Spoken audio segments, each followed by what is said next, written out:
Starting this weekend, a new series on PBS dives into the early history of Muslims in the U.S., looking at notable figures, communities, and spanning more than 200 years, uncovering stories that few people have heard. There's never been an America without Muslims.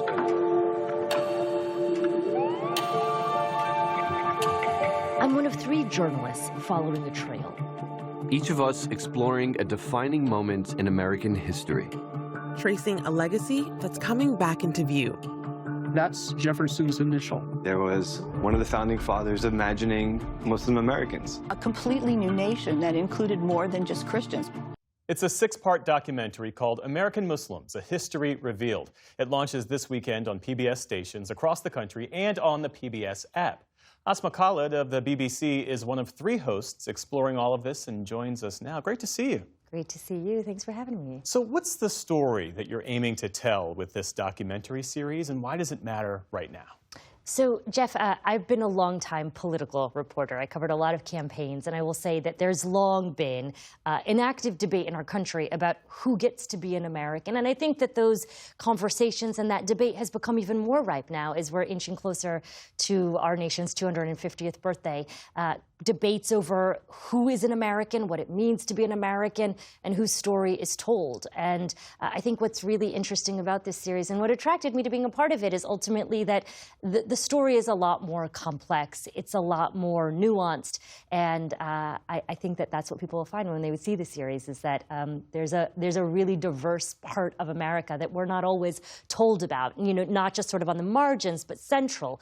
Stories around slavery, around the founding of this nation. You know, a Muslim who was involved in the Civil War. And I just love the idea that we're really engaging with that as our country. Let's talk more about that, because there's one episode where you focus on a man who had been enslaved, who ultimately becomes a property owner in Georgetown. Yes. Let's take a look.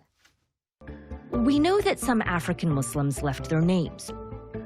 They show up in plantation records and runaway slave ads. Others left their writings, many of them in Arabic. A few left their image.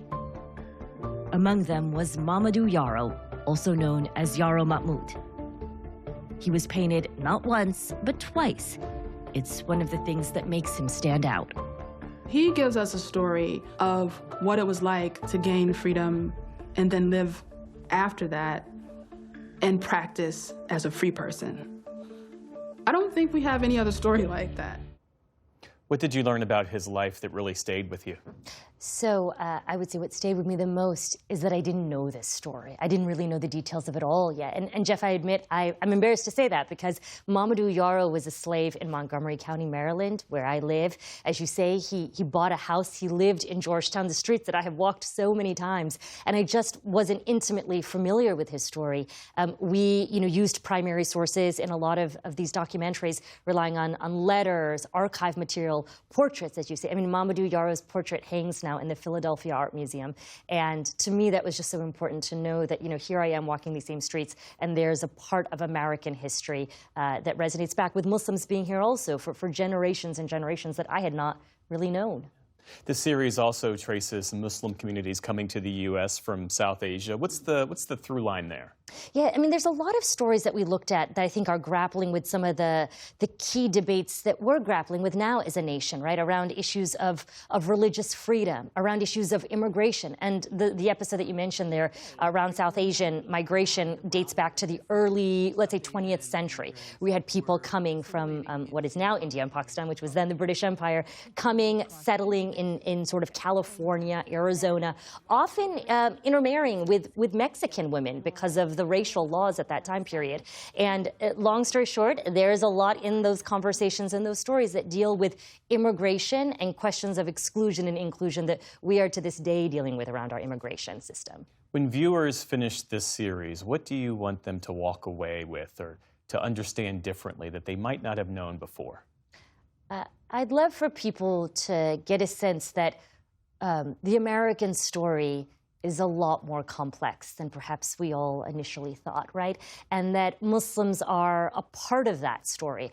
I think often candidly, as a Muslim, I think people sometimes might see you as being foreign or other or a secondary person who moved here later. And I loved what these stories showed, because they showed that Muslims were a part of shaping our American story. And that's been really meaningful for me as well to report on.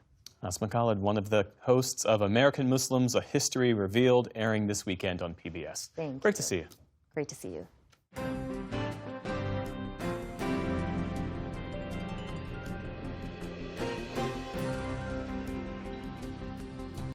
Support journalism you trust. Support PBS News. Donate now, or even better, start a monthly contribution today.